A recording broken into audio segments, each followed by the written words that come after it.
Donc, pour la première question, les évolutions majeures au regard du forestier et du propriétaire forestier de manière plus précise, c'est évidemment une évolution dans les essences, les arbres que l'on va retrouver, qui vont évoluer, qui vont être différents, ou qu'on sent bien qu'il va falloir trouver des solutions pour diversifier sa forêt. Et donc ça, c'est une évolution qui est liée au simple fait que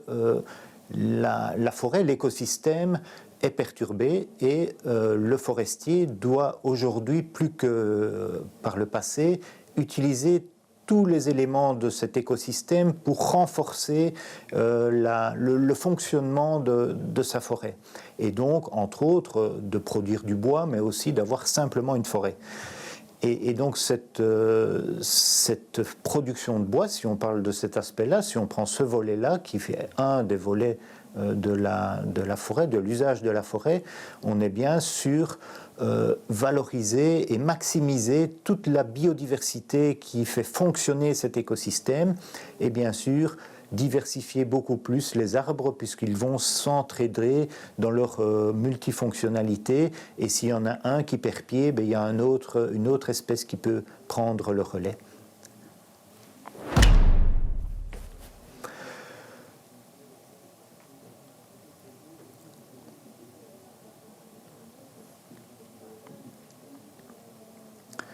Alors pour le forestier, réfléchir ensemble, c'est avant tout réfléchir, de manière innée, il va aller, partager ses expériences, mais aussi s'enrichir des expériences des autres forestiers, qu'ils soient privés ou publics. Et donc ça reste des échanges entre propriétaires ou entre forestiers. Et donc le défi auquel on n'est pas toujours habitué dans le milieu forestier, c'est justement de réfléchir aussi avec les attentes des autres usagers, des autres personnes qui ont eux-mêmes leurs attentes. Et donc le débat, on aimerait qu'il soit, nous forestiers ou nous propriétaires, qu'il soit aussi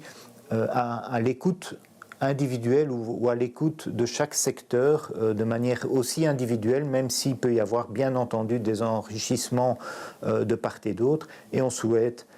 que ces échanges se fassent principalement sur le terrain pour que l'on puisse, nous forestiers, montrer comment on voit l'avenir avec beaucoup d'incertitude et aussi beaucoup d'humilité.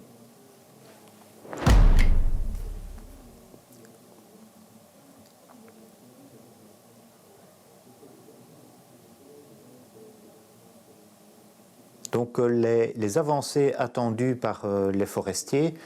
pour ce nouveau programme forestier, on parle bien d'une stratégie forestière. Quand on parle de stratégie, on est bien sur le très long, pour nous forestiers, sur le très long terme. Et donc c'est donner des axes d'amélioration, des axes de travaux, des axes où on se sent à l'aise face à différentes incertitudes, pour que chacun, là où il est, au moment où il est, et dans l'histoire de sa propre forêt, il puisse mettre en œuvre progressivement des actions en faveur d'une forêt beaucoup plus multifonctionnelle, beaucoup plus résiliente, bien entendu. Mais il faut surtout laisser le temps au temps, et à chacun à son rythme, puisque porter cette responsabilité du changement dans une forêt, dans une parcelle qui nous appartient en tant que propriétaire, ou pour lequel on a la responsabilité, on a souvent besoin aussi de temps, de réflexion, d'aller voir ce que les autres font et de s'inspirer de ce qui se fait ailleurs pour pouvoir l'initier et pour pouvoir le mettre en œuvre à un moment donné, si pas aujourd'hui, la génération qui suivra sera lui proposer de la mettre en œuvre dans ces parcelles si on ne l'a pas fait dans un court temps ici.